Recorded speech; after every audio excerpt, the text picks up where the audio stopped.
여러분 안녕히 주무셨습니까? 참 좋은 아침입니다. 우리 2015년 12월 23일 수요일 말씀으로 드린 오늘의 번제 함께 합니다. 여호수아서 12장 1절부터 23절 말씀으로 같이 하겠습니다. 우리는 1절부터 6절까지만 같이 읽겠습니다. 시작. 이스라엘 자손이 요단 저편 해돋는 쪽 곧 아르논 골짜기에서 헤르몬 산까지의 동쪽 온 아라바를 차지하고 그 땅에서 쳐 죽인 왕들은 이러하니라. 시혼은 헤스본에 거주하던 아모리 족속의 왕이라. 그가 다스리던 땅은 아르논 골짜기가에 있는 아로엘에서부터 골짜기 가운데 성읍과 길르앗 절반 곧 암몬 자손의 경계 야복강까지이며 또 동방 아라바 긴네렛 바다까지이며 또 동방 아라바의 바다 곧 염해의 벳여시몬으로 통한 길까지와 남쪽으로 비스가 산 기슬까지이며 옥은 르바의 남은 족속으로서 아스타롯과 에드레이에 거주하던 바산의 왕이라. 그가 다스리던 땅은 헤르몬 산과 살르가와 온 바산과 및 그술 사람과 마아가 사람의 경계까지의 길르앗 절반이니 헤스본 왕 시온의 경계에 접한 곳이라. 여호와의 종 모세와 이스라엘 자손이 그들을 치고 여호와의 종 모세가 그 땅을 루벤 사람과 갓 사람과 므낫세 반 지파에게 기업으로 주었더라. 여기까지는 모세가 요단 동편에서 승리한 전쟁에서 죽인 두 왕에 관한 얘기가 나오고 7절부터 마지막까지는 여호수아가 요단강을 건너와서 가나안 땅 중부와 남부와 북부 순서로 점령해 들어갔을 때 진멸하고 죽인 왕들의 이름 31명의 이름이 나와 있습니다. 오늘 이 왕의 이름이 가득 차 있는 이 본문을 가지고 알파 늑대 스스로 입 다무는 우두머리라는 제목의 하나님 말씀 증거합니다. 알파 늑대 스스로 입 다무는 우두머리.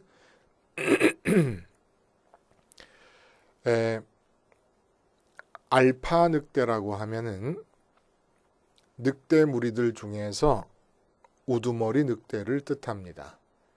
집단을 이루는 사회적 특성을 갖고 있는 동물들에게 동물학자들이 별명을 붙였어요. 알파다, 베타다, 오메가다. 알파는 최고 우두머리를 말하고 베타는 제2인자, 알파 동물이 죽으면 그 뒤를 잇게 될 제2인자, 그리고 오메가라고 하면은 그 집단에서 가장 약한 존재를 일컫는 별명으로 이런 식으로 6개의 구분을 지어서 부르기도 합니다만은 어쨌든 이 알파 늑대, 우리가 알파 메일이라고 하는데 알파 늑대는 무리를 굶기지 않는다고 합니다. 언제나 무리에 앞장서서 달려가고 위엄과 권위로 무리를 이끈다 그래요. 억압을 해서 이끄는 게 아니라. 그리고 무리의 모든 구성원들은 자발적으로 알파 늑대를 따른다는 거예요. 참 이상적이죠. 이 사회 형태가. 결국 알파 늑대는 자신의 무리를 번영과 평화라는 이상적인 환경으로 인도하기 위해서 평생을 매진한다는 겁니다. 인간 세상에서 말하는 이상적인 왕, 이상적인 군주의 이미지와 아주 흡사합니다. 사람의 우두머리와 알파 늑대와의 가장 두드러진 차이, 과연 어디 있을까요? 인간 사회의 우두머리는 임금 아닙니까? 우두머리라고 하는 것은 사물의 맨 꼭대기를 일컫기도 하고 이 사회 계층의 가장 꼭대기, 으뜸자리에 있는 자를 일컫기도 합니다. 그럴 경우에 인간 사회의 우두머리는 임금이고 왕이고 이 늑대 사회의 우두머리는 알파 늑대인데 이 인간사회 우두머리인 임금과 알파 늑대와의 가장 두드러진 차이가 있다면 어떤 것일까요? 왜 이런 비교가 가능하냐면 알파 늑대도 제대로 된 군주나 왕과 같은 역할을 하고 있기 때문에 그런데 차이가 있다는 거예요. 이런 그 두 우두머리, 인간 우두머리와 늑대 우두머리 사이의 차이를 가장 확실히 보여주는 것은 자기 밑에 있는 수하들을 입 다물게 하고 싶을 때 취하는 행동입니다. 모든 왕의 우두머리됨을 가장 잘 드러내는 한마디가 뭡니까? 조용히 해. 이거예요. 누구 앞에서든 조용히 해를 말할 수 있는 자가 왕입니다. 상감마마 납시오 그러면은 왁자지껄 떠들던 궁정 안의 신하들이 전부 입을 다물고 제자리로 찾아 들어갑니다. 그리고 어명이다라고 하면은 그냥 끝나버린 거예요. 모든 임금의 말 속에는 조용히 해라고 하는 외침이 전제되어 있습니다. 내가 말할 거니까, 내가 결정할 거니까, 너희가 아무리 지금 왁자지껄 떠들고 있어도 이제 조용히 해라. 내가 결론을 내릴 것이다. 이렇게 말할 수 있는 존재가 바로 인간 세상의 우두머리인 왕이라는 겁니다. 왕은 누구냐? 그 나라 안에서 그 어떤 사람도 그를 향하여 조용히 해라고 말할 수 없는 자가 왕입니다. 그 왕이 누구냐? 그 나라 안에서 그 어떤 자에게도 조용히 해라고 말할 수 있는 자가 왕입니다. 반면에 이 알파 늑대는 자기를 따르는 무리들을 조용히 시키고 싶을 때 어떻게 하나?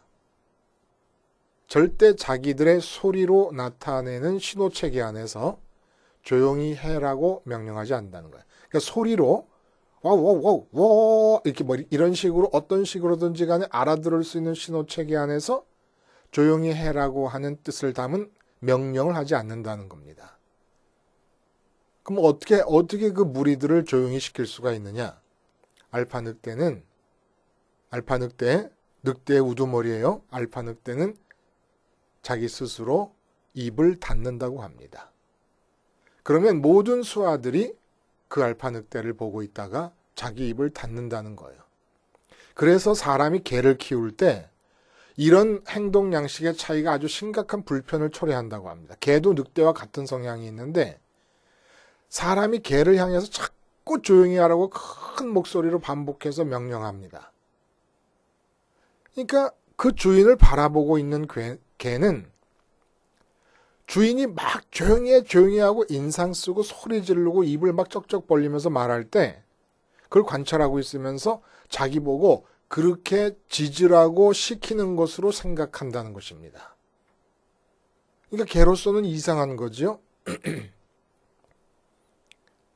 지지라고 해서 짖는데 자꾸 손을 이렇게 손으로 때리려고 그러면서 조용히 하고 인상을 더 쓰니까 이해할 수가 없는 거예요. 여러분, 늑대는 이거 말고도 또 우리가 일반적으로 늑대하면은 야비한 약탈자라든지 잔인한 포획자라고 하는 아주 고약한 이미지를 갖고 있습니다만은 생태계 보존에서도 아주 중요한 역할을 하고 있답니다. 중국이 문화혁명 때 내몽고 지역으로 중국 사람을 이주시키면서 무차별적으로 늑대를 제거했습니다. 늑대가 사라지고 나니까 그 초원 위에 술록과 쥐들이 번식을 합니다.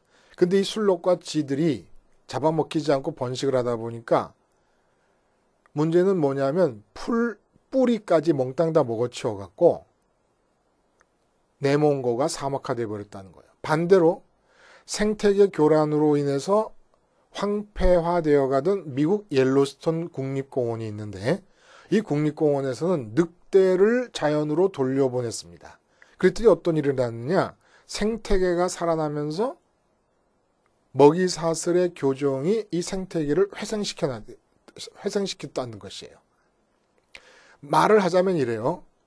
스스로 입을 다무는 우두머리에 이끌림받는 늑대 무리가 생태계를 살린다라는 겁니다. 물론 늑대의 침묵과 먹이 사슬의 교정으로 인한 생태계 회생은 학술적으로 증명된 연관성이 있는 게 아니에요. 그러나 오늘 우리가 본문을 이해하기 위해서 비유적으로 늑대와 연관된 요소들을 묶어봅니다. 그래서 할 수 있는 말은 뭐냐? 침묵을 하는 알파 늑대가 무리를 이끌면서 생태계를 살린다라는 겁니다. 여러분, 이 우두머리, 이게 심각하게 조심스러운 단어인 것은 왜 그렇습니까?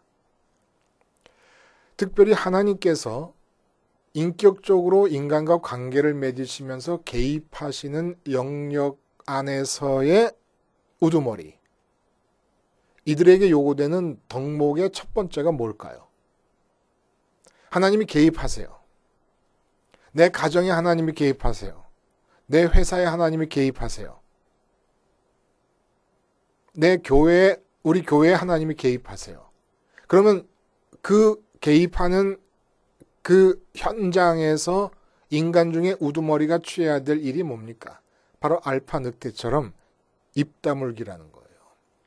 인간 사회의 우두머리는 특성이 있어요. 어떤 특성이 있냐면 조용히 해라고 외치는 특성이 있습니다. 근데 그 우두머리가 지배하는 인간 세상에 하나님이 개입하실 때는 그 우두머리가 첫 번째 취해야 될 일이 뭐냐 하면은 알파 늑대와 같이 입 다물기라, 우두머리 자리에서 입 다물기라는 겁니다. 요한복음 1장에 보면은 태초에 말씀이 계시니라, 그리고 만물이 그로 말미암아 지은 바 되었으니 지은 것이 하나도 그거 없이 된 것이 없느니라. 무슨 얘기입니까? 말씀을 통해 만물이 지은 바 되었다는 거예요. 그러니까 창조는 하나님 왕권의 선포입니다. 하나님은 말씀하시고 만물은 조용한 가운데 태어나게 됩니다. 지금도 세상 삼라 만상은 조용한 가운데 하나님의 뜻과 말씀을 받아들이면서 섭리되어져 갑니다. 근데 이런 세상이 아주 왁자지껄 시끄러워졌습니다. 왜 그렇습니까? 수천, 수만, 아니 수십억의 목청으로 사람의 목소리가 들리는데 전부 조용히 해라고 하는 말이 울려 퍼지고 있는 거예요. 조용히 해. 이 왕의 특성이에요. 우두머리의 특성이고 우두머리의 본능입니다. 내가 말하니까 조용히 하라는 얘기예요. 결정하는 자가 나 자신이고 말하는 자가 바로 나라는 얘기입니다. 내 말이 맞다는 얘기예요. 그러므로 내 말을 받아들이라는 얘기입니다. 하나님이 보고 계시고 하나님이 개입하는 영역에서의 이 조용히 해는 이건 무서운 거죠. 말단 직원도 회사에서는 조용히 해를 듣기만 하다가 자기만의 영역으로 돌아오면은 조용히 해를 외치는 결정권자로 살아가게 됩니다. 내 인생에 대해서 사람들이 아니라도, 사람들끼리 섞여 있는 사회가 아니라도 내가 내 인생에 대해서 회사 안으로 들어가면 조용히 해를 듣는 자지만 그 회사를 갈 것이냐 말 것이냐는 내가 결정하는 거예요. 그러니까 내가 결정해서 회사로 들어가서 조용히 해라는 사장의 말을 듣는 것이지. 그러니까 이 인간 세상, 특히 민주사회 속에서 살고 있는 사람들에게 있어서는 조용히 해라고 하는 우두머리적 본성이 사라지지를 않고 남아있는 겁니다. 이런 의미에서 오늘 본문이 의미가 깊다는 거예요. 왜 왕의 이름만을 이렇게 33명씩이나 나열할까? 많은 학자들이 얘기합니다. 역사적인 기록, 다시 말해서 소위 가나안 정복 역사의 개괄을 위해서. 정복 역사를 개괄하는 목적은 가나안 정복 사건이 역사적인 사실이라는 것을 드러내기 위해서다. 아니면 가나안 정복 사건이 하나님의 도우심으로 말미암아 이렇게 많은 왕들의 반대에도 저항에도 불구하고 성취될 수 있었다고 하는 것을 드러내기 위한 것이다. 라고 얘기를 합니다. 틀린 말 아니겠죠? 그러나 더 깊은 의미가 있다는 거예요. 왕들의 이름만 이렇게 나열한 이 본문. 이것이 뜻하는 바가 뭡니까? 우리 어저께 살펴본 대로 하나님께서 이 정복전쟁, 가나안 정복전쟁의 심판의 의미를 담으십니다. 이스라엘이 가나안 족속을 이겼다고 하는 관점에서만 볼 게 아니라 우리를 이스라엘과만 동일시할 게 아니라 멸족당하는 가나안 족속과도 동일시해야 된다는 얘기입니다. 왜냐하면 그 특성이 우리에게 그대로 있기 때문에 가나안 족속의 특성이 그렇게 되면 이스라엘은 하나님의 심판의 도구로 자리매김을 하게 됩니다. 오늘도 그 얘기의 연장선상에서 말씀이 되고 있다는 거예요. 이제 가나안 땅이라는 게 어떤 땅입니까? 하나님께서 개입하셔서 하나님의 통치가 이루어질 땅입니다. 근데 그 하나님의 통치가 이루어질 땅인데 이스라엘이라고 하는 집단은 하나님을 우두머리로 받드는 집단입니다. 아니 인간 세상에서 이제 이스라엘의 인간 세상에서 그렇게 하듯이 왕이 생긴다 그래도 그 왕은 누구냐? 다윗 왕이 왕의 전형 아닙니까? 그럴 때 그 다윗은 하나님 앞에서 입을 다무는 자입니다. 그래서 시편의 곳곳에 하나님 앞에 잠잠하라. 그리고 하나님을 향해서는 잠잠하지 마십시오라고 노래를 하고 사람들을 향해서는 하나님 앞에서 잠잠하라는 노래를 계속 부른 자가 이게 누구냐면 다윗이에요. 그러니까 하나님이 통치하기 시작하려는 가나안 땅에서 절대로 용납되지 않는 게 하나님 이외에 조용히 해라고 말하려는 특성을 가진 자들이라는 겁니다. 하나님 이외에 내가 말할 거야, 내가 결정할 거야, 내가 판단할 거야 라고 말하는 자들이 하나님이 통치하는 영역에서는 생존을 허가받을 수가 없는 거예요. 허락받을 수가 없는 존재들입니다. 그래서 다 죽이는 거예요. 왕들 33명을 죽였다고 하는 게 특히 요단 서편에서 31명의 왕을 죽였다는 얘기를 그냥 그 왕의 이름만 나열하고 있는 그 이유가 뭐냐면은 왕의 이름을 하나 대고 이 왕은 하나님이 다스리실 가나안 땅에서 자기가 조용히 해라고 외치기 때문에 죽임을 당했다. 이 왕은 하나님 앞에서 자기가 조용히 해라고 외치기 때문에 죽임을 당했다. 31번을 반복하는 겁니다. 우리가 입을 여는 이유는 시편 28편에 이렇게 얘기해요. 여호와여 내가 주께 부르짖으오니 나의 반석이여 내게 귀를 막지 마소서. 주께서 내게 잠잠하시면 내가 무덤에 내려가는 자와 같을까 하나이다. 내가 입을 여는 이유는 잠잠하신 하나님의 입을 열어달라고 부탁하기 위해서 입을 여는 것이죠. 내게 주어진 상황과 이를 결정하기 위해서 내가 입을 여는 게 아닙니다. 조용히 해라고 말하기 위해서 여는 게 아닙니다. 그래서 시편 37편에 여호와 앞에 잠잠하고 참고 기다리라. 이렇게 얘기해요. 또 시편 62편 1절에는 나의 영혼이 잠잠히 하나님만 바라며 나의 구원이 그에게서 나오는도다. 출애굽기 14장 우리가 읽었어요. 모세가 백성에게 이르되 너희는 두려워하지 말고 가만히 서서 여호와께서 오늘 너희를 향하여 행하시는 구원을 보라. 하나님과 함께 한다는 것은 하나님께서 조용히 해라고 하는 외침을 받아들인다는 겁니다. 가만히 서. 그리고 내가 더 이상 내 입으로 조용히 해라는 말을 절대로 하지 않겠다는 결심이 있어야 하나님과 함께 할 수가 있다는 얘기입니다. 그래서 요단 서편의 31왕은 다 몰살당합니다. 우린 자꾸 잔인하다고 생각해요. 그 왕과 족속들을 다 죽인 자들이. 근데 그 모든 죽임당한 사람들의 특성이 뭐냐면 적어도 최소한 자기 일에 한해서라도 자기 스스로 조용히 해를 외치는 거예요. 어떤 사람이 뭐라고 얘기하면 Not your business.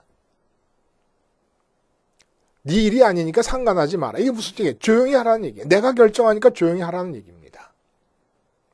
다른 사람 수하에 들어가는 것도 이제 이 세상은 내가 결정해서 들어가는 거예요. 그러니까 조용히 하라는 거예요.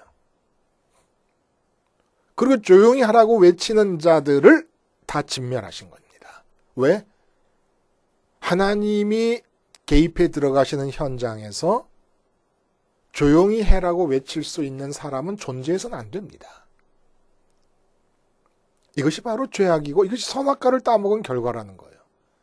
그러면 요단 서편에서 31명의 왕을 죽인 이야기 앞에 요단 동편 정복에서 헤스본 왕 시온과 바산 왕 옥을 죽인 이야기를 합니다. 근데 사실 요단 동편은 약속된 복지도 아니었잖아요. 원래 약속된 복지는 북쪽에 그 갈릴리 호수로부터 쭉 요단강을 따라 내려와서 밑에 사해를 이루는 요단 서편입니다.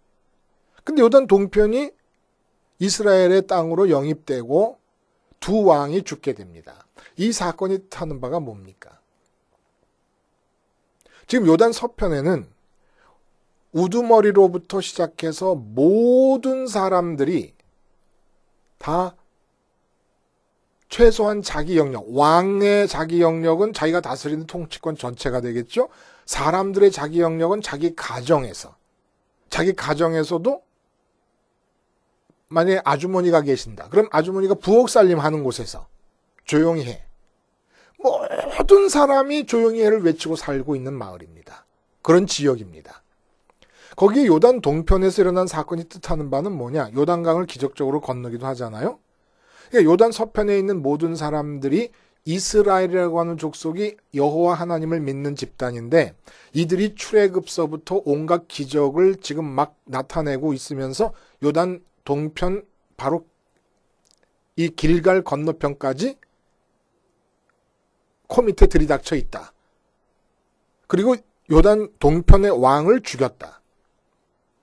그리고 요단강을 기적적으로 건넜다. 길갈에 진치고 아직 전쟁을 안 하고 있는 겁니다. 여기까지가 뜻하는 바가 뭡니까? 요단 동편과 요단강 도하가 뜻하는 바가 하나님께서 그 고깃덩이로 세상살이, 이 세상이 단 줄 알고 마음이 다 빠져가지고 자기가 마음을 두고 있는 세상의 삶의 영역에서 조용히 해를 외치며 왕처럼 우두머리가 돼서 살고 있는 사람들에게 알파 늑대와 같이 되라고 스스로 침묵하는 자가, 그 우두머리 자리에서 침묵하는 자가 되라고 최후 통첩을 주신 것입니다. 그 최후 통첩을 라합과 기브온 족속들은 받아들인 거예요. 기브온 성읍의 거주민들은. 근데 이 다른 왕들은 이 최후 통첩을 받아들이지 않습니다. 하나님께서 요단강의 기적을 일으키면서 이건 인간이 할 수 있는 일이 아니지 않냐. 그리고 출애굽부터 있었던 모든 기적 이야기가 소문을 타고 다 들렸습니다. 그러니까 이제 출애굽부터 있었던 그 기적의 주인공들인 이스라엘의 침공을 받는 일이 요단강 동편에 있는 바산왕 옥과 헤스본 왕 시온에게만 해당되는 일이 아니라 우리의 일로 여기게 하신 것입니다. 우리의 일로 여기게 하심으로써 두려워 떨면서 이제 하나님 앞에서 알파 늑대와 같이 입을 다물겠습니다. 자기가 우두머리 자리에 있지만은 모든 왕들, 31명의 왕들로서는 내가 입을 다물겠습니다. 내가 왕의 자리에서 내려오겠습니다. 그리고 모든 가정의 사람들도, 가장도 내가 입을 다물겠습니다. 집에서 살고 있는 주부도 내가 입을 다물겠습니다. 라고 하면서 받아들일 기회를 준 거라는 겁니다. 주신 거라는 거야. 근데 그렇게 말씀하시는 하나님, 내 앞에서 조용히 할 수 있겠니? 조용히 하면 살고 너희가 계속 너희 입으로 조용히 해를 떠들면 죽는다라고 최후 통첩을 주신 사건인데 그 사건 앞에서 당신이나 조용히 하시오라고 대든 거라는 얘기입니다. 하나님 앞에. 여러분이 하나님의 이름을 부르십니까? 그리고 하나님께 이르는 유일한 길이신 십자가를 생활화하고자 원하십니까? 십자가 생활화에 두 방향의 운동이 있습니다. 십자가에서 주님과 함께 이 세상에 대해서 죽는다는 것은 세상살이, 마음이 육체를 통해 만나게 되는 세상에 완전히 몰입되어서 세상살이하는 고깃덩이로부터 빠져나온다는 것이고 주님 따라 하늘로 올라간다는 것이 이것이 한 방향입니다. 우리 마음은 반드시 하늘로 올라가서 거기서 만족과 기쁨과 행복을 완전히 해결해야만 됩니다. 이 땅에서 자꾸 거지처럼 침 흘리면서 이 세상 것 얻어서 뭘 하려고 그러지 말고 그리고 나서 이 땅을 향해서는 알파 늑대처럼 침묵하는 겁니다. 내 생각과 내 판단과 내 결정이 입 밖으로 나와서는 안 되는 거예요. 내 판단에 의한 내 느낌, 이건 좋아서 기분이 좋고 나빠서 기분이 안 좋고 이런 것이 나와서는 안 되는 거예요. 하나님이 나와 함께 하시려고 결정하셨을 때는 조용히 해라고 말하실 수 있는 분은 하나님 뿐이십니다. 나는 우두머리 자리에 있어요. 예를 들어 믿지 않는 사장님과 믿지 않는 동료들로 가득 찬 회사에 내가 간다. 그러면 우두머리가 뭐예요? 어떤 조직의 맨 꼭대기, 으뜸자리예요. 그러면 그 회사에서 그 회사를 향하신 하나님의 조용히 해가 들릴 때 그 하나님의 회사를 향하신 말씀을 들을 수 있는 가장 꼭대기 자리에 누가 있는 겁니까? 십자가를 상활하는 내가 있는 거예요. 내가 가정에서 나만 믿고 있다. 내가 꼭대기 자리에 있는 겁니다. 내가 내 인생을 바라본다. 내 인생에 대해서 내가 꼭대기 자리에 있는 우두머리입니다. 알파 늑대와 같이 입을 다물어야 돼요. 스스로 입을 다무는 우두머리가 돼야 된다는 겁니다. 그러지 않으면 오늘 죽임을 당한 왕들의 죽임이 나의 현실이 돼버리고 맙니다. 이 죽임, 우리는 이미 그렇게 심판을 받아 마땅한 자들이에요. 그래서 주님께서 죽으신 거예요. 이제 주님께서 죽으셨으면 됐다. 내가 죽을 것 주님이 죽었으니까 됐네. 이걸로 끝나면 되는 겁니까? 주님의 죽음을 내 죽음으로 받아들여서 그 죽음에 동참해야 되는 것이죠. 동참해야 그게 믿음입니다. 만인구원론이라는 이단 사상은 주님이 그렇게 십자가에서 죽었으니까 나는 이제 괜찮다. 나는 다 죄가 사해졌다. 그거 아니죠. 주님은 그래서 살과 피를 먹으라 그래. 먹으라고.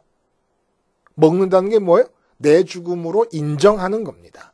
인정할 때 마음은 하늘로 올라가서 고깃덩이의 삶을 청산하고 하나님으로 기뻐하게 되고 이 세상을 향해서는 알파 늑대의 침묵이 임하면서 진정으로 하나님이 왕 되시면서 나타나실 수가 있는 거예요.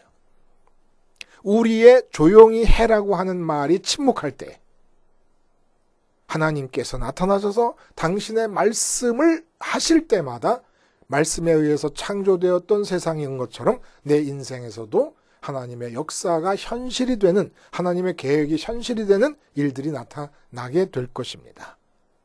기도하시겠습니다. 하나님 아버지, 사랑하셔서 오시고 함께 하시려는 하나님 앞에서 여전히 조용히 해라 외치는 본성이 죽지 않고 있는 나는 십자가에서 죽었음을 매 순간 고백함으로써 하나님 나라가 내 삶에 이루어지게 해 주시옵소서. 예수님의 이름으로 기도하옵나이다. 아멘.